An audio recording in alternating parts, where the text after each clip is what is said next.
nabadda wadayaal iyo dhageystayaal bay imika iyo haatan waxaad ku soo dhawaataan barnaamijkeena dunida iyo ciyaaraha iyo maanta qodobada aan ku soo qaadan doonana waxaa kamid ah xidhitaanka Premier League oo maanta soo gabagaboobaya kooxaha u dhaadhacaya darajada labaad kooxaha champion-ka u baxaya tartanka gool dhalinta iyo suuqa kale iibsiga ku soo dhawaada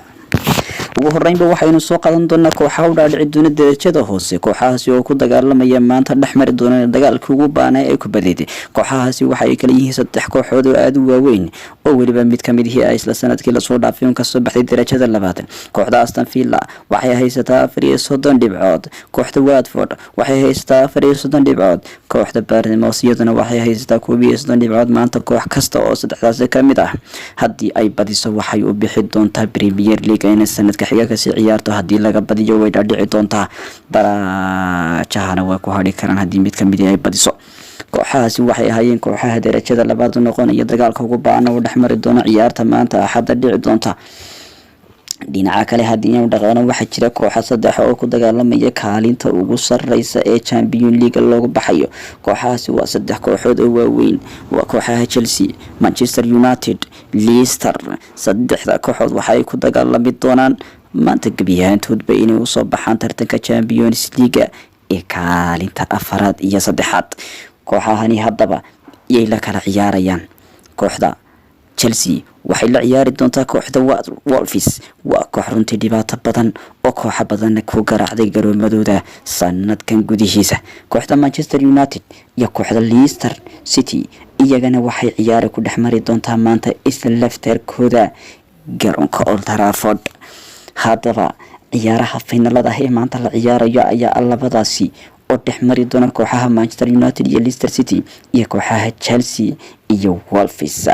tii badisa waxay u bixi doontaa tartanka Champions League kooxaha qaarkood waxa ku filan baraajo kaliya sida Manchester United iyo Chelsea dhinaca kale waxa jira tartan xoogan oo markaas u dhaxeeya dhinaca gool dhalinta waxa uu dhexmari doona ciyaartooyada uu kala yahay Jimmy Vardy oo ciyaara Leicester Danny Ings oo kooxda Southampton ka tirsan Mohamed Salah oo ka tirsan kooxda Liverpool iyo sidoo kale Emerick Aubameyang oo ciyaara kooxda Arsenal dhageystayaal iyo daawadayaalba waxaan leexan doonaa dhinacaas iyo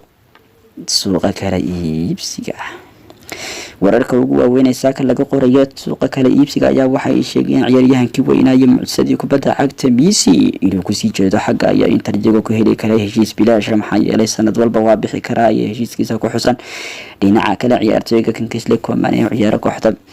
Bayern Munich ee dalka Jarmalka ayaa isna waxa la leeyahay waxa doondoonayso aad u xiisanaysa kooxda Manchester United oo suuqa si aad ugu jirta ciyaaryahanka Lallana ayaa isna la sii fasaxay oo ku sii jeeda dhinaca Brighton kooxda Manchester City iyo toddobaadkii ugu dambeeyay waxay daba socotay ciyaartooyada uu kala ciyaara kooxaha Bournemouth ee darajada